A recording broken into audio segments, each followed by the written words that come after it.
Gaël Grunewald, bonjour, Boker Tov. Bonjour, Boker Tov. Merci d'être avec nous ce matin sur Studio Qualité. Alors, je le disais, vous êtes le président du département de la Hitiyashvut au sein de l'Organisation sioniste mondiale. C'est l'occasion pour nous de parler d'abord avec vous de la manière dont les instances sionistes réagissent face à cette crise. Est-ce que finalement, elles remplissent également une sorte de rôle de lien, de pont entre le judaïsme en Israël, la communauté en Israël, les Israéliens en général, et la communauté juive en diaspora, les communautés juives en diaspora?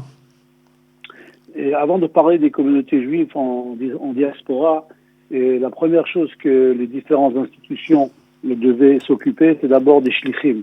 Comme vous le savez, il y a beaucoup de shlichim dans le monde entier qui se trouvent dans certaines communautés où la situation est assez complexe. Si je parle de l'Italie, si je parle de l'Espagne, etc., etc.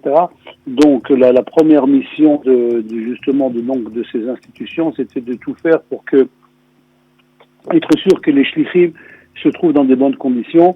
Certains shlichim ont dû rentrer, certains shlichim sont restés, mais lorsqu'on a dû vérifier et s'assurer que leurs conditions étaient des conditions qui correspondaient aux normes minimum pour justement être sûr que les Hashem et ces personnes-là soient protégées du corona. Donc ça, c'est à propos des shlichim. Le second domaine dans lequel ces mêmes institutions sont liées, c'est tout ce qui se passe par rapport aux jeunes, c'est-à-dire les jeunes filles et garçons qui sont là en Israël, dans les différents programmes. Dans les différents programmes, que ce soit Massa, que ce soit les Archarot, les différents mouvements de jeunesse. Et donc là aussi, c'est quelque chose que donc ces mêmes organisations ont été obligées de s'occuper.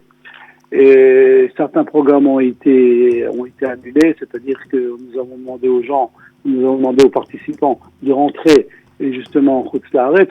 Donc une grande partie est restée en Israël, mais même lorsque tu parles de rester en Israël, il faut donc trouver justement la structure adéquate pour être sûr que ces mêmes jeunes-là soient protégés. Et si ce soit le bidoud qui est nécessaire, si ce soit les d'autres conditions importantes à les accorder. Donc là aussi, c'est un deuxième domaine dont nous sommes, je dirais, assez occupés. Et il y a une capacité de la part des instantionnistes à essayer de venir en aide, par exemple, aux communautés juives qui sont en détresse face à cette situation du coronavirus, par exemple, en perspective de la fête de Pessah, qui n'ont pas dans de multiples pays aujourd'hui. Je parle de l'Italie, bien entendu, avec sa communauté, une quinzaine ou vingtaine de milliers de juifs italiens, mais il y a d'autres communautés, même à New York aujourd'hui, où il y a une importante, on le sait, une immense communauté juive. Comment faire pour passer les fêtes de Pessah dans ces circonstances? Bon, de façon générale, tout ce qui touche le côté nourriture et alimentation, les communautés plus ou moins sont à l'abri de quelconque problème. Et je parle essentiellement des grandes communautés. C'est vrai qu'il y a aujourd'hui un problème, je dirais pas, il n'y a pas un problème à New York, il n'y a pas un problème à Rome, il n'y a pas un problème à Milan, il y a un problème dans ce qu'on appelle dans les petites communautés.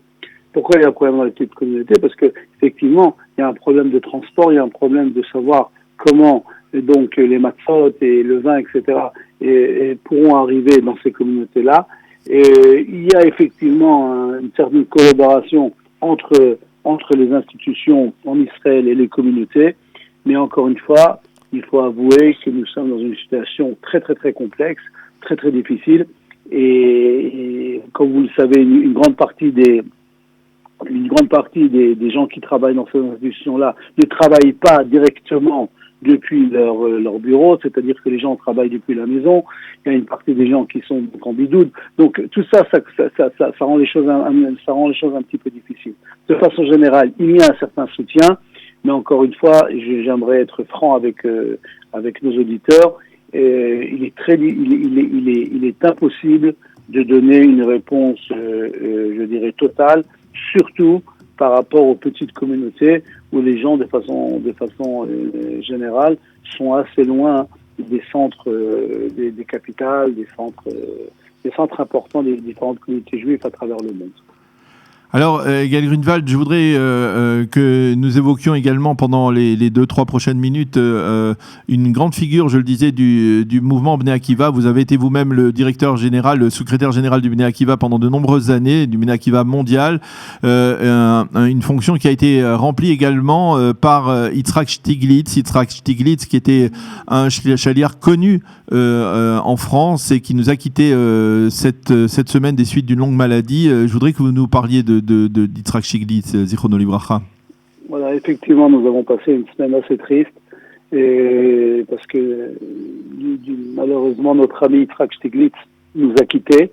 Yitzhak Stiglitz était effectivement dans les années 80.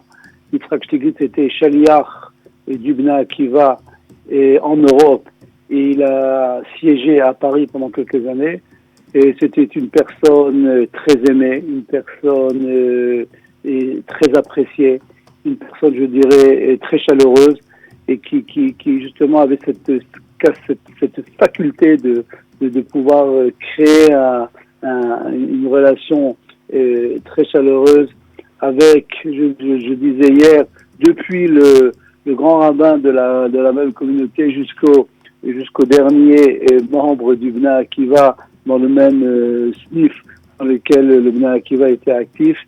Une personne qui était très sioniste, une personne qui était reliée de façon, je dirais,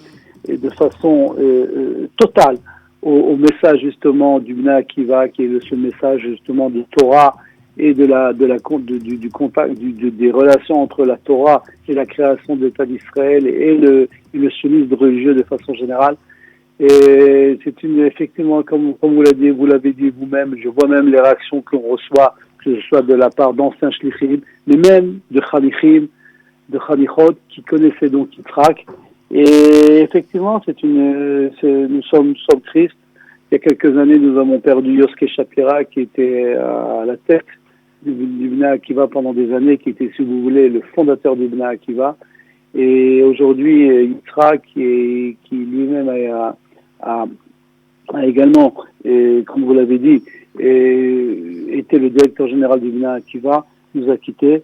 Et nous espérons et nous prenons justement sur nous cette même qualité de dévouement, de contact, je dirais, informel de façon totale avec le maximum de gens. Et tout ça, tout en étant une personne avec beaucoup de qualité. C'était un excellent directeur. Ces dernières années, il faut le dire aussi, il a travaillé dans le cadre de l'Organisation sioniste mondiale. Il était directeur d'un département.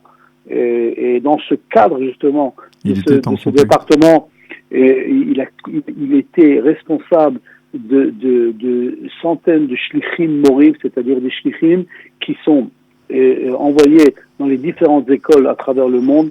Un travail très important. Et voilà, il nous manquera beaucoup. Et depuis votre studio, justement, alors nous envoyons un chibouk ram à la famille de Yitzhak Stiglitz et à l'ensemble du mouvement de jeunesse du Bnei Akiva. Eh bien, merci beaucoup Gaël Grunewald d'avoir été avec nous ce matin sur Studio Kalita, donc pour nous tenir au courant de ce qui se passe dans les instances sionistes face à la lutte contre le coronavirus et puis pour rendre hommage donc à Yitzhak Stiglitz, Zichrono Livracha. Merci d'avoir été avec nous et Shabbat Shalom. Shabbat Shalom, merci beaucoup et bonnes nouvelles pour le Ham Israël. Et bonne santé pour tous. Voilà, merci beaucoup.